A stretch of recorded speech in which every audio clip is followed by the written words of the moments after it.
नमस्कार, स्वागत आपका हरियाणा न्यूज 24 पर। मैं हूं प्रिंस लंबा। हरियाणा प्रदेश में लगातार तीसरी बार कांग्रेस की करारी हार के बाद जहां भूपेंद्र सिंह हुड्डा को कांग्रेस को बड़ा झटका लगा है, तो साथ ही उससे भी बड़ा झटका वीरेंद्र सिंह परिवार को लगा है, क्योंकि वीरेंद्र सिंह का परिवार जिन्होंने चुनाव में कांग्रेस की हवा को देखते हुए समय से पहले पलटी मार ली, समय से पहले सियासी पाला बदल लिया और कांग्रेस में आ धमके, लेकिन उनका यह फैसला, उनका यह कदम उनके लिए आत्मघाती सौदा बन गया है। हालांकि अब वीरेंद्र सिंह को अपने फैसले पर भी पछतावा हो रहा होगा कि जिस भाजपा में उनको केंद्रीय मंत्री बनने का मौका मिला, जिस भाजपा में उनको सांसद विधायक बनने का मौका मिला, अब कांग्रेस में आने के बाद विधायकी के भी टोटे हो चुके हैं, जीत के लाले पड़ चुके हैं। यानी कि भूपेंद्र सिंह हुड्डा और कांग्रेस को करारी हार मिली, उससे बड़ा झटका वीरेंद्र सिंह के परिवार को लगा है, जिनकी सियासत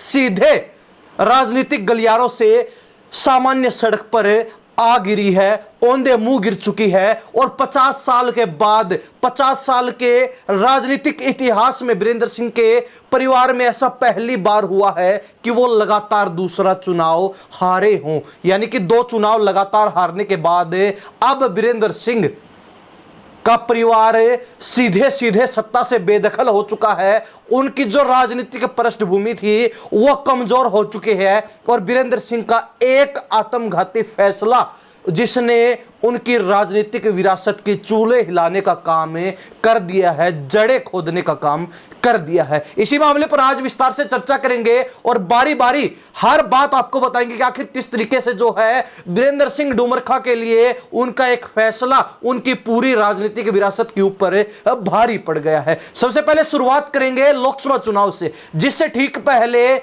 चौधरी वीरेंद्र सिंह के बेटे बृजेंद्र सिंह ने सांसदी से इस्तीफा देते हुए भाजपा छोड़ दी और तुरंत प्रभाव से कांग्रेस में शामिल हो गए। उसके कुछ समय बाद ही उनके पिता वीरेंद्र सिंह और उनकी माता प्रेमलता, जो कि पूर्व में विधायक रही, वो भी कांग्रेस में शामिल हो गए। हालांकि वीरेंद्र सिंह के परिवार के द्वारा यह फैसला कांग्रेस की हवा को देखते हुए लिया गया था, क्योंकि उनको यह लग रहा था कि कांग्रेस की हवा चल रही है, कांग्रेस का आने वाले समय में जबरदस्त माहौल देखने को मिलेगा और कांग्रेस सत्ता में भी वापसी करने वाली है। और उसी को देखते हुए वीरेंद्र सिंह ने यह फैसला लिया कि उनका परिवार अब भाजपा छोड़कर कांग्रेसी हो जाएगा, फिर से घर वापसी कर लेगा और वहां पर उनका वही दबदबा होगा जो पूर्व में उनका रहा था। यानी कि जब कांग्रेस सत्ता में थी तो उस समय उनका जो सिक्का कांग्रेस में चलता था, वैसा ही दबदबा अब भी देखने को मिलेगा। लेकिन उनको कांग्रेस में आने के बाद सबसे पहला झटका उस समय लगा जब लोकसभा चुनाव में उनके बेटे को ना सोनीपत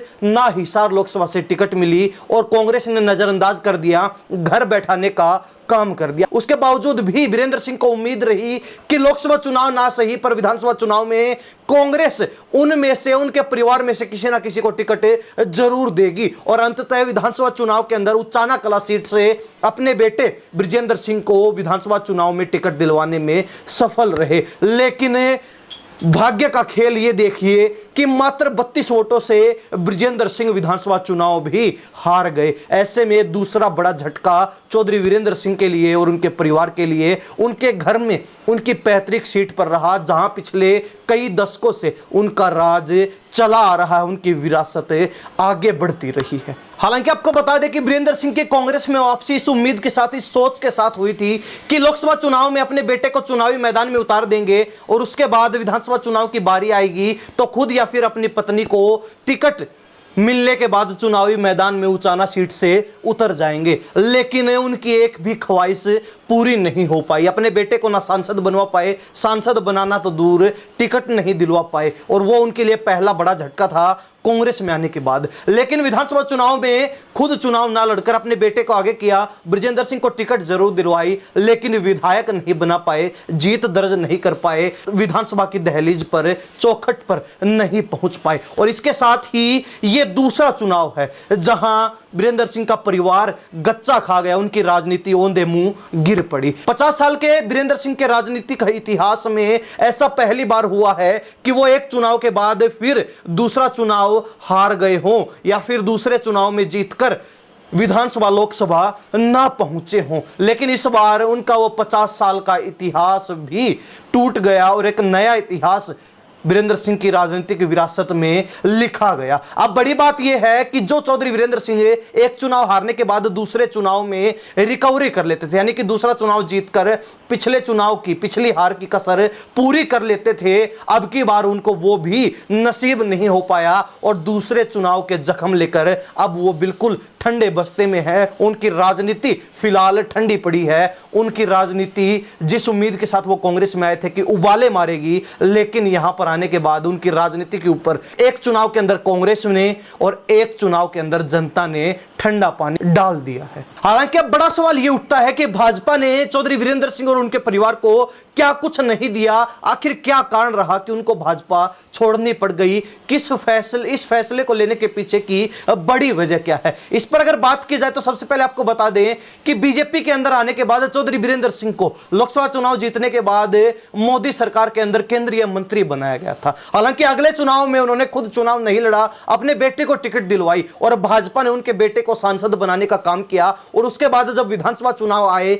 तो वीरेंद्र सिंह की पत्नी प्रेमलता को बीजेपी ने उचाना सीट से टिकट देकर चुनावी मैदान में उतारा और वो भी विधायक बनी। यानी कि पिता, पुत्र और उनकी माता तीनों को जो है सत्ता की दहलीज पार करने का मौका भाजपा की तरफ से मिला, बड़ा ओहदा भाजपा में मिला। लेकिन उसके बावजूद भी वीरेंद्र सिंह भाजपा को छोड़ गए, क्योंकि उनका यह मानना था, उनका यह कहना था कि जो पद, जो ओहदा, जो रैंक उनको भाजपा में मिलना चाहिए था वो नहीं मिला। लेकिन अब उनको कौन समझाए कि कांग्रेस में आने के बाद उनके पास जो था वो भी नहीं बचा है। यानी कि जिस भाजपा में वो केंद्रीय मंत्री, सांसद, विधायक बन रहे थे, अब कांग्रेस में आने के बाद उनको विधायकी के टोटे हो चुके हैं, उनको जीत, चुनावी जीत नसीब करने के भी लाले पड़ चुके हैं और उनकी राजनीति फिलहाल अंधकार में जा चुकी है। उनकी राजनीतिक विरासत फिलहाल खोखली हो चुकी है और कहीं ना कहीं उनकी जो राजनीतिक पकड़ थी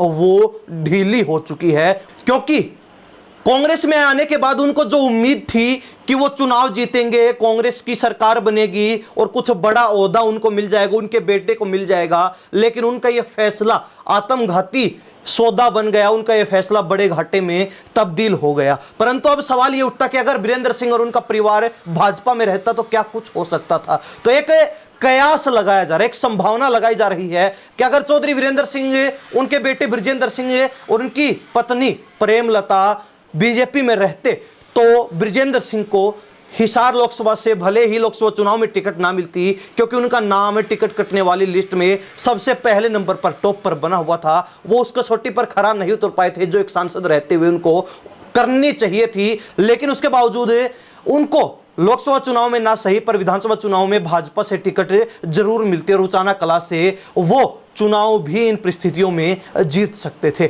ऐसे में कहीं ना कहीं बड़ा सवाल यह उठता है कि चुनाव जीतने के बाद चौधरी वीरेंद्र सिंह अपने बेटे ब्रजेंद्र सिंह को सरकार में मंत्री भी बना सकते थे, क्योंकि पहली बार चुनाव जीतकर आई श्रुति चौधरी, पहली बार विधायक बनी आरती राव को भी नायब सैनिक के कैबिनेट में मंत्री बनने का मौका मिल गया था। ऐसे में वीरेंद्र सिंह के बेटे ब्रजेंद्र सिंह को भी चुनाव जीतने के बाद भाजपा सरकार में मंत्री बनने का मौका मिल सकता था। लेकिन वीरेंद्र सिंह के एक गलत फैसले ने, वीरेंद्र सिंह के एक गलत आकलन ने उनकी पूरी राजनीतिक धरोहर के ऊपर पानी फेरने का काम कर दिया है, हाथ साफ करने का काम कर दिया है। फिलहाल चौधरी वीरेंद्र सिंह, उनकी पत्नी प्रेमलता और उनके बेटे ब्रजेंद्र सिंह ठंडे बस्ते में हैं, शांत बैठे हैं चुनावी हार के बाद, क्योंकि लगातार 2 चुनाव में उनको जीत नसीब नहीं हो पाई। लेकिन हरियाणा प्रदेश की जनता की इस बारे में क्या राय है? जिस तरीके से एक चुनाव के अंदर कांग्रेस ने उनको टिकट नहीं दी, चुनाव लड़ने का मौका नहीं दिया और दूसरे चुनाव में उचाना सीट से